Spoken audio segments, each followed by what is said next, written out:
Hello， 大家好，我是雷蒙。你有没有想过，为什么很多人都想做个人事业，但只有5%的人做到了？差别在哪里？接下来的30分钟，我邀请到了阅读前哨站的站长瓦基。他曾经在台积电担任工程师，透过下班时间尝试副业，现在已经是全职的说书人跟内容创作者。但是，这不只是一个单纯的理论对谈，而是一堂真正的策略课。我们会带你去完整拆解一个成熟的个人商业模式是怎么开始、怎么实现、如何做到长久经营的。从免费的内容跟产品，跟付费的社群怎么设计，以及带你去了解从月收入几千块做到年收入破100万，这整条路径是怎么被一步一步的设计出来。所以，如果你正在思考怎么样建立自己的副业，或者想知道超级个体的商业模式到底怎么运作，这支影片会给你非常具体的答案。准备好了吗？那我们开始吧。最开始是先从台积电，然后做工程师，然后慢慢的变成一个全职的内容创作者。那这其实需要蛮大的勇气跟策略，因为其实很多人会觉得说，觉得我自己没有一个特殊的技能，对，所以就待在公司的环境比较安全。那你是怎么样的情况下去判断说，你这个时机点到了，然后开始出来做个体户，做个人的品牌跟个人的事业的经营？哇哦，这个语重心长，突然勾起很多回忆。我在台积电10年嘛，我其实是在做到副理的时候，开始带团队的时候，我才开始做斜杠，做自媒体。那时候我就想要个人很快速的进步，跟学习很多新东西嘛，成为超级个体。然后我也发现，在研究跟投入这件事情的时候，越来越好玩，那个好玩的那种感觉越来越强烈。然后它创造出来的影响力也会让我得到很多的回馈。那这种回馈是很真实的，可能是寄信，可能是有些人会录音跟我说，所以我就会发现，原来这些内容对于这么多的人，它这么有价值。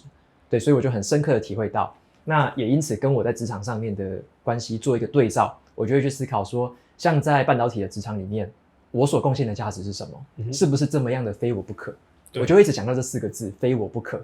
所以我就会发现，在台积电做的事情，有蛮多的事情，它不是非我不可，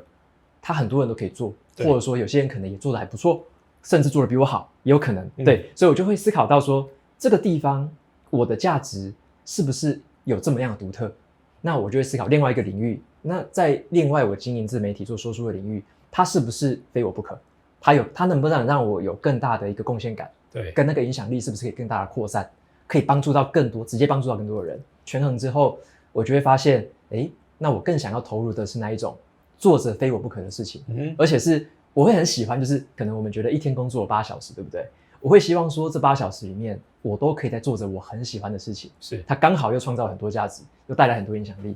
那比起我可能花了很多时间是空，就是在那边等，在那边听，在那边被动式的吸收，对，等主管分配工作这样，对，等着被安排，等着被指派，不是我未来20年人生想要做的事情。所以我就思考到这样子。所以我帮大家总结一下，其实就跟我们课程常讲，就是超级个体它的本质是什么？它的核心其实并不是你一定要出来开公司，它的核心我在有个单元叫做超级个体的误区，就是不一定要出来创业。它的核心其实是要把升职加薪这个职业的旧框架给破解。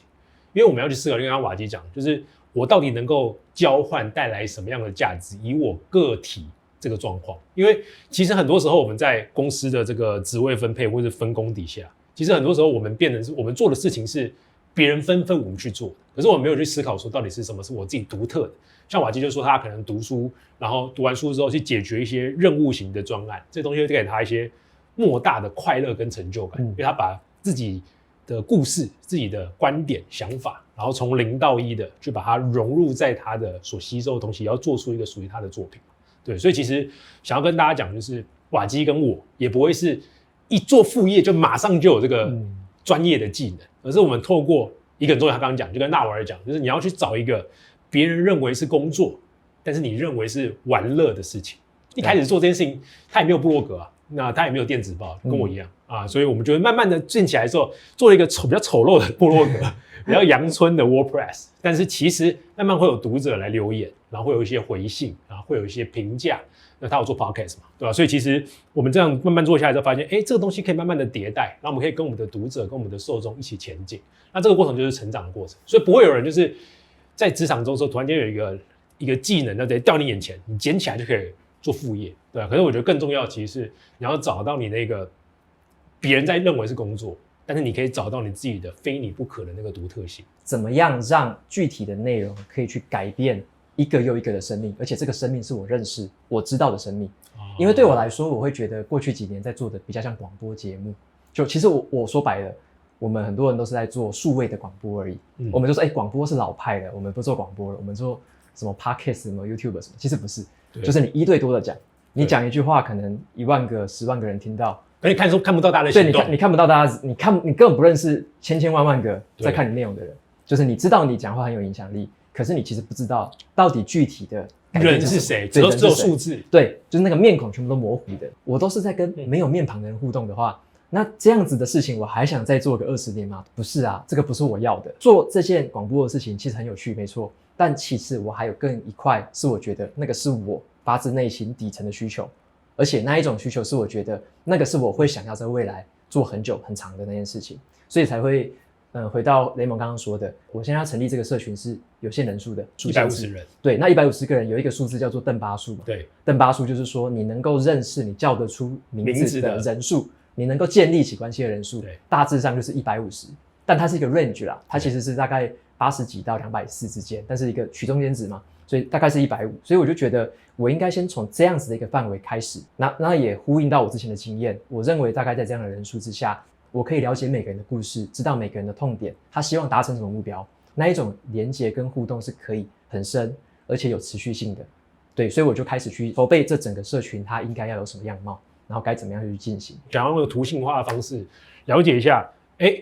瓦基它的整个个人商业的模式的这个版图的漏斗是长什么样子。我自己的路径是这样啦，我从免费开始做结缘品，然后再做核心，那现在我要做的是这个高利润，所以我的顺序是蛮从上而下的。好，在进入瓦基分享他的个人事业的漏斗的时候啊，我花一点时间跟你分享一下这个漏斗的完整的概念以及它背后的逻辑是什么。那整个艺人事业的产品跟服务的漏斗其实放在我们的超级个体工作术的第47单元，因为这是我们的直播课的精华嘛，所以有些概念我还是透过这个1-2分钟的方式快速的带你来了解。打开我们的47单元，这边有一个我提出来的艺人事业跟专业服务的漏斗，那分成4层，最上面一层啊叫做免费内容，它其实就叫满足好奇心。那它的目的是什么？它的目的是你要透过一些让大家不用花任何心力，不用花任何的努力，他就看到了，觉得有收获，然后想要进一步的了解你，所以他要干嘛？他是你的流量入口，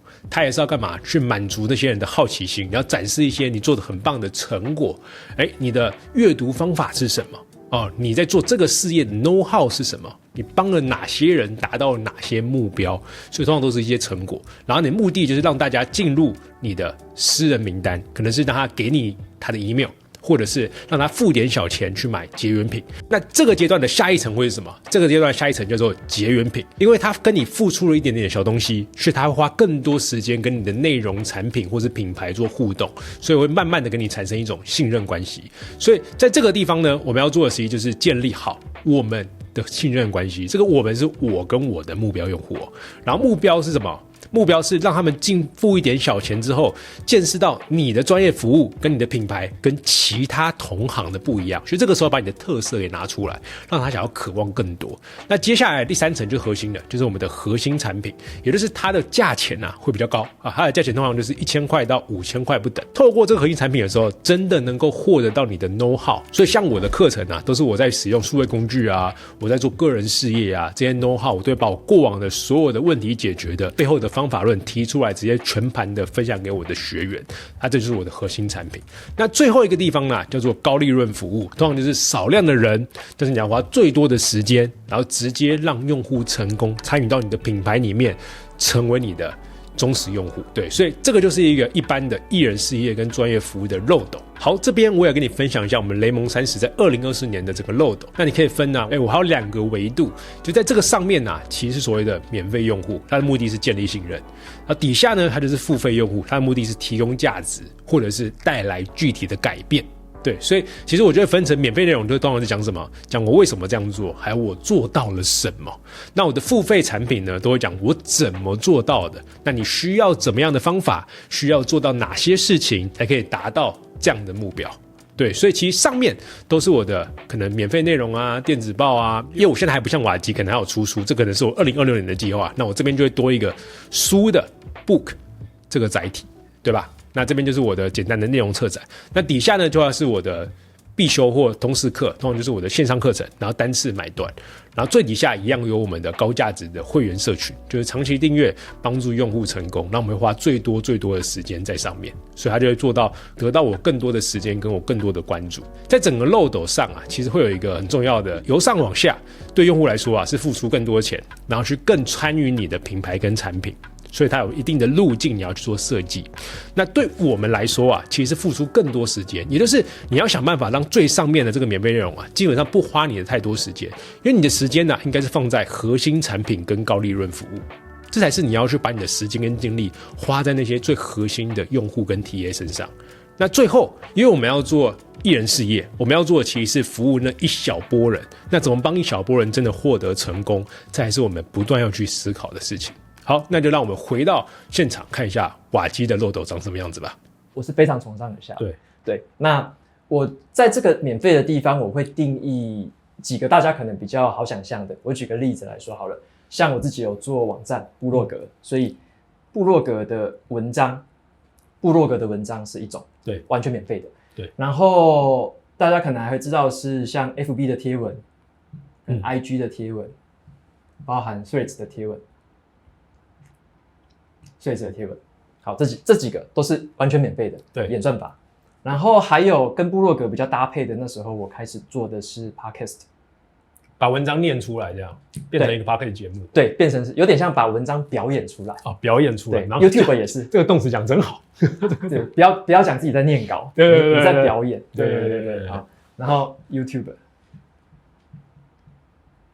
这个也是，就是免费的一个曝光的方式，是，然后这些完全都是吃演算法的，对，所以说这个就是满足好奇心，大家知道你的成果，你的学习笔记，对，就是看完之后，感觉可以知道你是在意什么，你是有什么样的成果的，对，在某几个领域或某一个领域，对，是有累积有专业的，对，然后很容易找到你的。对，所以这边是先有这样子的一个部分，是。然后结缘品的部分，它比较像是你可能就是付一点点小钱，对，可是参与的时间会拉很长，对，因为这边基本上都是看过就没了，就不见了，对，就看过就没了，所以它通常就是一闪而逝。这边点流量再大都没有用，你这边有100万流量也没有用，你之后不一定碰到它。对，瓦力讲得很好哦，就是很多人会现在在经营个人自媒体的时候，会觉得说，我要把 Facebook、IG 流量冲到最大，对，但其实你这个冲到最大，它其实算是后设指标，昙花一现了。对，它更重要其实是往下，就是你怎么样让大家对你的信任有更多的深入了解，所以你要有个结缘品，让大家跟你的相处时间变多，然后有一个更系统化的东西，让大家更认识你。对，那你的大概会是什么？书以结缘品的话，我觉得给大家破除一个迷思啦，先不要想钱，对，因为钱要你的观众读者掏钱是比较难的事情，对，但是有另外一个东西很好掏，请他填 email。留个互动的形式是好，所以我的结缘品第一个也是有点像免费的，但是你要付出你的 email 跟时间，对，就是 newsletter， 蛮正确的，或者叫 EDM 好了，大家可能如果在行销的话比较对，我会叫 newsletter， 就是电子报，对，也就是说我在这个所有的地方，它的目的都是为了导电名单，我只埋一个连结，最重要的那个连结就是请留下你的 email， 对，来订阅我的免费电子报。所以你要花你一点时间去填 email， 对，然后收到我每周会寄送的电子报。是，好，这是第一个结缘品，这是免费的。然后一点点小钱的，就是像刚刚雷蒙说的，举例来说，像我就是书嘛，就是有书，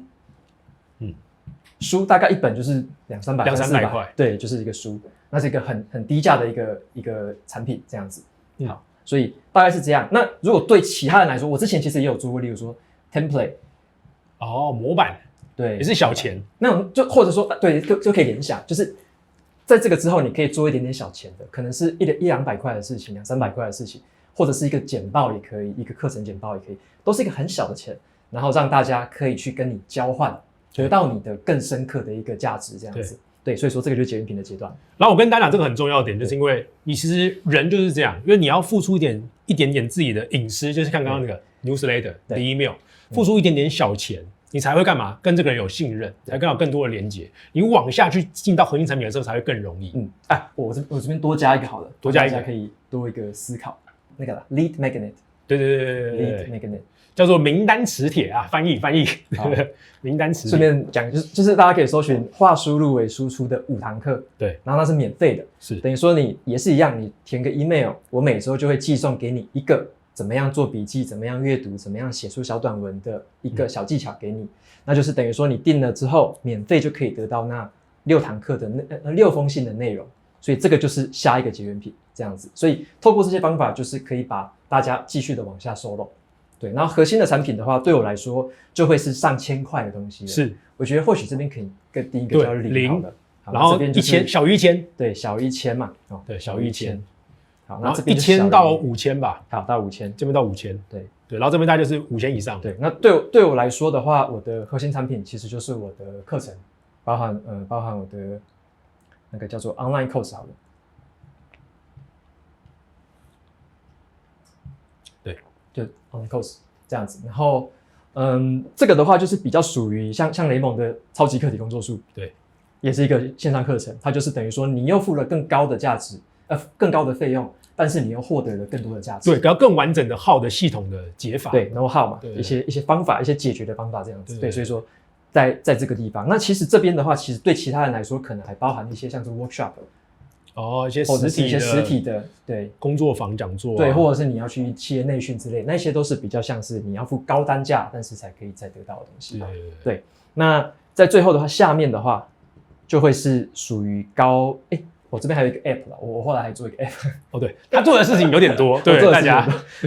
我们等一下可以再岔题，就是聊一下他的团队的经营方式。对，是，我还做了一个 app 订阅制的 app 服务，所以也算是我认为也算是这个，因为它是假设说1年大概就是几千块的事情，对，所以大概就是有这几个服务。那在最底下的话，就是像刚刚雷蒙说的，怎么样在让你聚焦在更少的人身上，但是你给他更多的价值。对，所以说像这个地方。我们可能把它叫 membership 好，就像说会员 membership， 对，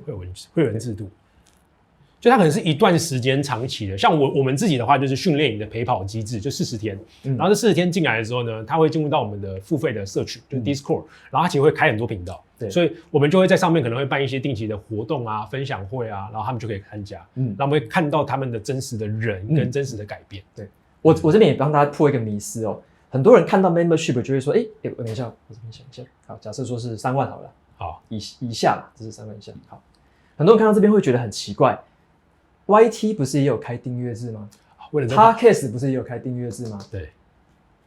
这个订阅制在哪里？我会说那个东西不在底下，对，绝大部分的订阅制是多少钱？一个月可能150、199，对，到300，对。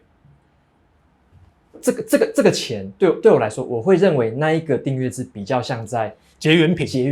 对，比较像是结缘品，对，因为他们通常获得就是一个表情符号。如果你一个 YouTube 的订阅，就是他们会有多一个那个会员专属的那个 emoji， 不然就多剪一个影片，多剪一个声音给你，或者说多一篇小内容给你，不会为了你去定制某些服务跟活动，对，它一样是比较可以规模化的。例如说，他也会希望他这个订阅制可能是1000个人可以订，可能是2000人可以订。对。可是他所给你的价值，他跟你的互动，不是底下我们要说的这一种。是。对，他不是为你客制化，不是为你量身定做，或者说它不是一个聚焦在小范围的地方。所以我们要厘清一下，这个 membership 我们讲的是上面这种是结缘品的。对。但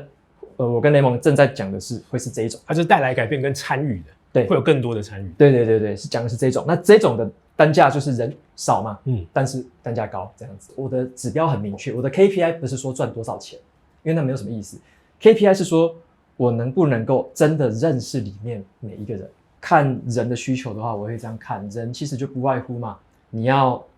生存，你要茁壮，就是生存跟茁壮。所谓的生存就是你饿了要吃东西，物质上的，对，物质上的，你要吃东西，你要饱足，你要穿衣服，对不对？这是生存。那茁壮是什么？茁壮是变有钱是一个，更有钱，更有地位，更有影响力，人际关系更好，这个都是茁壮。你能够更有你的专业知识培养得更高，这个也是茁壮。所以说有分这2个，所以我会思考的是像雷蒙刚刚说的，教别人赚钱，它其实是茁壮里面的其中一环。那茁壮里面其实还有其他很多环，包含了什么？你希望在你的社群里面，你是一个说话有分量的人。对，你可以从原本说话是无足轻重，变成说话非常有分量的人，这是不是一种茁壮？是，这个也是人要的。对，或者是关系，我原本是一个不会沟通的人，不会表达的人，但我成为了很会沟通、很会表达的人，是不是人际关系变好，人脉变强，在职场上面可以掌握更多跟人相关的事情，这个也是一个茁壮。所以我认为点是在于说，我们定义不只是个人成长，因为个人成长它也是一个很广的，个人成长其实等于茁壮啊。对，个人成长等于是茁壮的一环，所以我们要定义清楚的是属于哪一个或哪几个这样子。所以他们入群的时候，你就会帮他们设一个，他们自己就会填一个目标这样子。对，基本上我就很清楚知道说里面每个人他是属于哪一种，他要的是哪一个。如果他要的是生存的话，他不会在这里面。求生存的人，他不会在这个漏斗的底下。求生存的人在这里，为什么？他吃不饱了。他怎么可能他吃不饱怎么可能上你课程？吃不饱怎么可能上你高价的会员？可他想要从现在年薪100万赚200万啊，那就是茁壮啊。你说他其实物质已经 OK 了，对，那就是茁壮嘛。所以你就要很清楚知道说你在服务的是谁，然后他是要茁壮还是他要生存这样。是，对。蛮好奇，就是瓦基现在自己的3个飞轮是什么？我从大家已经知道的东西稍微去带过去给大家参考一下。你的时间花费，接下来要进入下一个模型，叫个人事业的飞轮。那这个飞轮呢，我也花一点时间跟你讲解一下，在我们课程的第48单元里面到底讲了怎么样的精华。简单来说呢，艺人公司会有3阶段路径，会从你的个人到建立品牌，在最后团队化。那这个判断点是什么呢？其实可以用一个很简单的基准，就是你的付费用户有多少。很多人会叫粉丝啊，但是我不太喜欢叫粉丝，因为粉丝可能就是关注按赞就是了，但我更喜欢的评估点是多少人真的付费买你的产品。那每个阶段呢，你看到0到1000、1000到1万、1万以上，那最大的重点差异是这里。就一开始的前期啊，我们要做的其实是把你的个人的专业服务，可能是我们平常去做咨询顾问啊，平常去演讲平常帮人家解决什么样的问题，把它产品化。为什么要产品化？因为你可以在同一段时间卖出很多份，对，然后你会有一个模组，你才可以去透过这个模组省掉你大部分的时间，然后针对高价值的东西去做相对应的客制化。所以你要把商业服务把它变成产品化，然后这个时候的平台啊不要太多，因为你会没有时间。你反而火力分散的时候，你做不出自己的个人特色，对，所以接下来下个阶段才是产品要到行销跟运营，运营就是要把握你的付费用户的这个群体，把它变成你的品牌的超级用户。那最后一个阶段呢，就是当前面的地方已经稳定了，你要开始干嘛？开始去做管理，可能要去找一些比较信得过的人，价值观比较共鸣的人，可以成为你的团队伙伴，去做你那些已经很熟练的事情，然后把一些不需要人来做的、很重复的、很浪费时间的一些琐碎的事情，给它自动化。但我相信大部分人都还是在前面这两个阶段。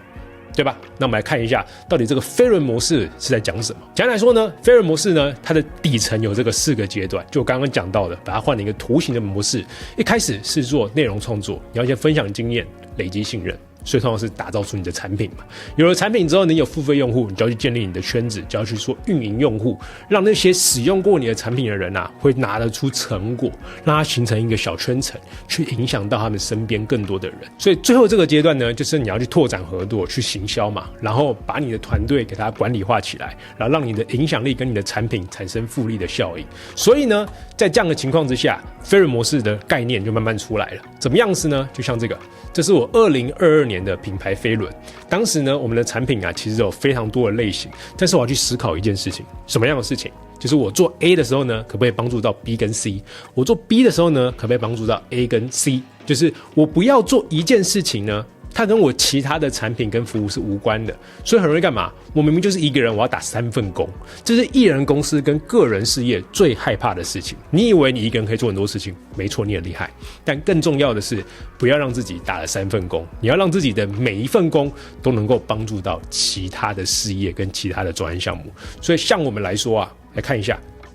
这是我的版本。对，所以我们一开始是有一个线上课程嘛，但这个线上课程呢，它是做数位工作术。所以它会让那些已经很有目标的人，就是我很想要学好 Notion， 我很想要学好 ChatGPT， 我很想要学好 N8N 自动化，直接有这个问题意识的人来上这个课，这个没有问题。但那些外面一圈层超多人，他可能还没有这个意识到这个需求，我该怎么办？我要去分享我的工作跟生活的模式在 YouTube 上，因为很多人可能只是下班时间闲闲没事，然后刷一下 YouTube， 发现哦，原来有这样子很酷的生产力方法，哦，原来有这样子可以更好的降低我开会的时间，提升我工作的效率，然后呢，我就有这个需求，然后干嘛去买这个课。所以我发现在分享我们的生活，还有产品体验、数位生活，甚至我们做好我们的智能工作宅，去帮我们的家里面的情境自动化去做设定，这一波人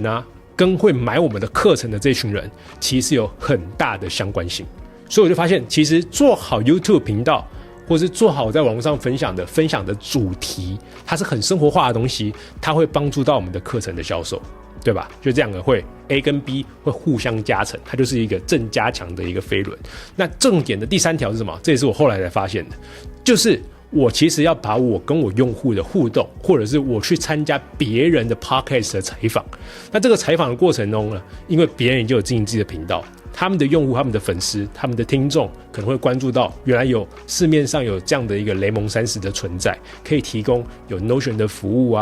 有超级个体的服务有 ChatGPT 的一些教学然后能够帮助他们工作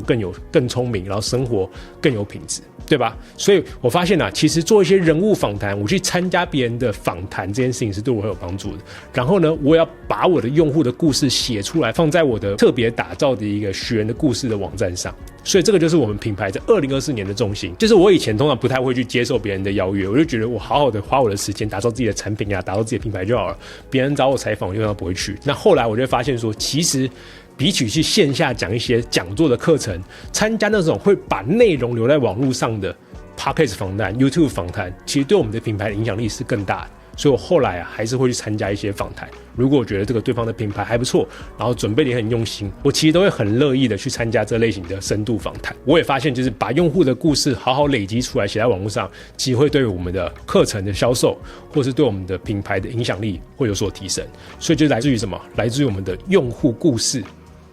然后替会员搭建舞台，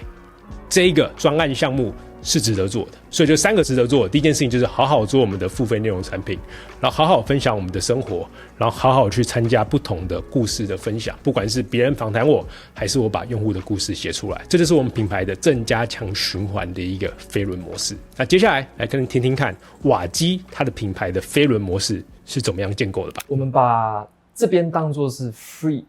好了 free content， 就这一块就是 free content。对，所以你的 free content 还是会每天花很多时间去写它这样子。对，这个对这块，这个是这一块，这个是持续会更新、持续会发布的东西。对，那这个其实也是我的生活了。对，它就是你的刚刚讲的嘛，生活体验。对，就是生活嘛。这个是我的生活。是对，所以说我喜不喜欢这样的生活风格？如果喜欢的话，那是最好的。最好不要做一个你不喜欢的生活风格，还占据了你大部分时间。对，然后你要做 free content， 这就是死对，绝对累死。对，所以这边一定要先理清楚，你的生活风格喜欢做什么样的 free content， 是对，乐在其中的。好，所以说这是第一个嘛。然后看到你写这样子来的第2个，它能够怎么样的带来这边的东西，新的另外一个商业模式。没错。像这边的话，其实对我来说会是这一个 book。你可以把它写成书。对，它是一个 book。等于说，像我现在在写我的第2本书，还有之后书本的规划，其实它是可以尽量的去收敛到下一个产品。这是比较散状的。对，它很零散，它应该是 free， 它只是你的 life。对，那你要怎么样？像贾博士说，你把过去的点点滴滴连接起来嘛，那就是连接起这样的东西，跟所谓的我帮你加，甚至可以变成一个 product。对，它就是 product， 就是对，像我这边也一样，就是在我们课程里面，我这个就是我的 Notion 的实战课程，跟我的超级个体工作书。对，或者是 course， 像我这边接下来写的就是 course， 就是这样形态的内容，它是很赚钱的 product。对。然后在这样的情况下，其实呢，对我来说，我不排斥做 service， 服务就是指这个。我怎么让这样的东西，它能够最终，它最高价值的精炼是精炼在这边。是。然后所以说这边我会把它定义成就是也像 member。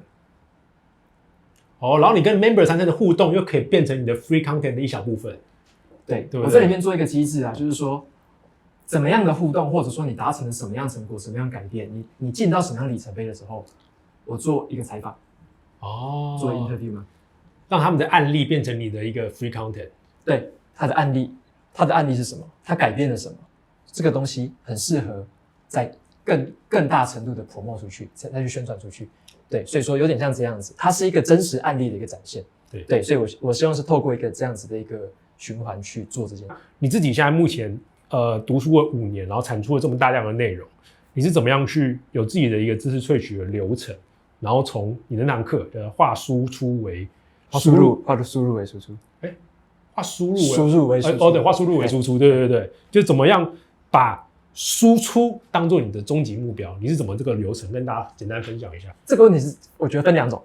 因为对我来说，我现在有一个很强烈的身份叫做说书人，对，所以我会写书评的文章跟录说书的这个影音，所以我有一个身份是这样，这个跟绝大部分的人可能不太一样，因为我认为对绝大部分的人来说，你读一本书，你想要用，其实是你用就好。对，你就用，就跟你在台积电那个时候一样，对，你就团队管理，你笔记就是写了为自己用的，你可能写了解决问题的，对，几个行动方案，你说，这3个行动我都要试试看，下个礼拜试，下个礼拜试，你最重要的是那些东西你怎么采取行动？那里面当然你也会记一些观念，可是那些观念比较像是我自己了解就好了，给我自己看的，对，那个叫做个人化的行动的读书笔记，对，所以我觉得可能要区分清楚，是你是属于哪一种类型。那举例以我来说好了，对，好，我现在其实是2种都做，是因为我还有这个身份，因为你是有这个职业，对，知道你是怎么把这么多的大量的内容变成你自己内化的观点，然后最后打造出你的品牌。我这样来总结一下这个讲法好了。很多人都觉得说，像我刚刚可能跳太快，我可能说直接把从一个输入，可能是看完一本书或看完一个访谈，我就直接要跳到行动。这个时候，这个跳跃的程度是有点大的啊。我这边我们画一个，我用书好了，我用书来当例子好了。这个可以是任何的那个资讯来源啊，对，书。好，那很多人他可能一跳就想要跳到 action。当然我自己认为，像我现在我可能已经很熟悉，我可以直接这样跳。对，我知道该哪些行动我要用，哪些行动我不用，这个我可以直接做。但我老实说，我一开始在了解，在读这么多课外的读物的时候，我还没办法做到这件事情。所以我必须做什么事情？我必须写笔记，把它写成文章。我为了要取得最有洞见、最有帮助、最适合我的行动，我必须先有很深度的思考，我跟这个内容产生很多的思考跟对话，我才能够得到它。那要怎么样有很好的思考？不是脑袋空想而已，写下来，打字打下来，画个流程图画下来，所以这个叫做做笔记。所以我会做这件事情，然后我是因为这件事情做多了嘛，顺手写成文章，分享出来，那再顺手变成 YT， 变成 Podcast， 变成对外可以看到你的对外的累积的这些是对外的，对，所以大家看到的东西其实是我思考的成果，这些思考包含了纯粹的想法跟概念，还包含了我要采取什么行动，所以这个结果就会可以得到更好的行动。然后又因为我自己有那个笔记嘛，就是我叫做 journal 日志，对，我会把这些东西带到日志里面去做嘛，去行动，未来怎么做，然后我又可以回顾，我做的怎么样，所以我下一次读的时候，因为我有这个记录，我又知道我可能要读哪些东西，我可能要怎么思考，要采取什么新的行动，所以它是一个有点这样的循环嘛，这样的一个过程，所以越来越熟练。像我现在已经做了可能接近应该超过500个了，我做了这么多次，卖油翁的感觉，现在就可以很准了。对啊，我已经练习了这么多了，所以我这个已经是我熟能生巧的事情，所以我很喜欢透过这个过程去做思考，所以我一直强调思考，是因为我想要思考出更好的行动。对，我可以分享一下，在我们课程里面有讲到一个很重要的，就是你这条线叫做什么？这条线我的称为叫做知识的园丁，什么意思呢？叫做图书馆员。很多人很喜欢在做笔记的时候呢，帮笔记打各种标签，然后帮笔记做很好的分类，然后排版弄得很漂亮。为什么？他就自己会有一种想象，就是我这个东西要给别人看。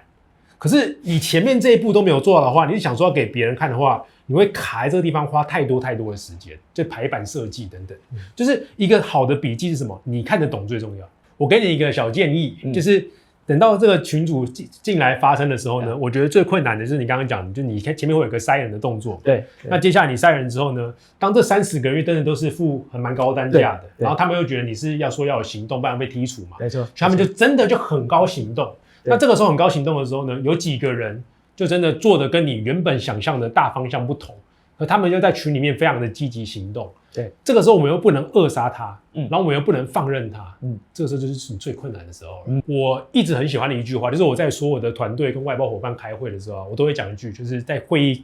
快到尾声的时候呢，我就会说，那么我们的下一步会是什么？因为其实很多时候在前面讨论很多策略啊、想法啊、概念的碰撞啊，或是一些模式的激荡啊，最重要的其实是我们下一步的行动会是什么。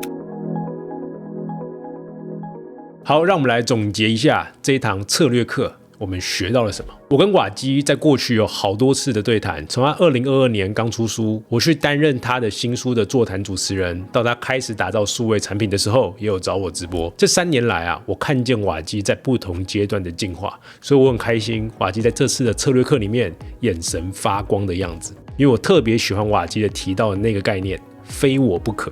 就像很多人啊会常常问我，雷蒙，我什么时候可以开始离开公司，开始经营自己的个人事业？在这里有个更重要的前提问题是，我能够给别人创造出什么样独特的价值？什么事情是别人认为是工作，但我自己做起来却感觉像是在打游戏，是快乐的？就像瓦基一开始啊，也只是写了一个非常阳春的部落格，但他持续的做下去，最终找到了那个别人认为是工作，但他认为是玩乐的事情。还有一个关键的差异是，他并不是因为想要赚更多钱才离开台积电哦，他是因为发现了他本来就会在下班时间开始阅读，把读到的东西啊用到工作上，这就是他的第一阶段的进化，从普通的打工人变成生活的黑客，把热情透过累积变成一种擅长，同时去研究有没有可行的商业方法。还有一点就是这一次让我最能够感受到他的进化，他开始从面向一个模糊流量的广播类的内容创作者，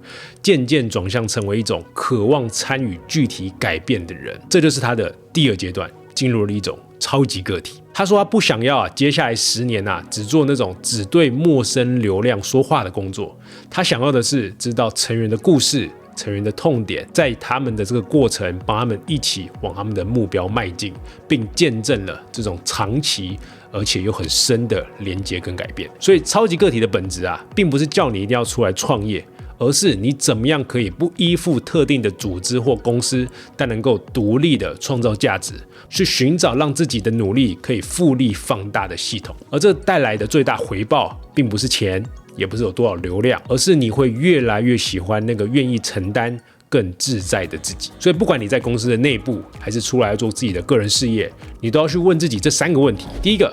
我正在做的事情是我愿意做10年的事情吗？第二个，这件事情能不能让我累积能力，是不是在提升我未来的议价能力？第三个，我的专业怎么样设计成一套可以自行运作、有系统的悖论模式。所以如果你想要更系统化的去思考这些问题，更完整的看到我帮你准备好的我过往的路径跟答案，欢迎你加入我的超级个体工作书的课程。这堂课不会只有理论知识，就像这次的策略课一样，都是我这7年来面对真实挑战的策略做法，让你能够少走弯路，重建你的工作思维，找到非你不可的热情，并且把它打造成为一个可持续经营的模式。我把课程的连结已经放在资讯栏里面了，那我在课程里面等你。如果这支影片对你有帮助，记得订阅、按赞、分享给需要的朋友。那我们下次见啦，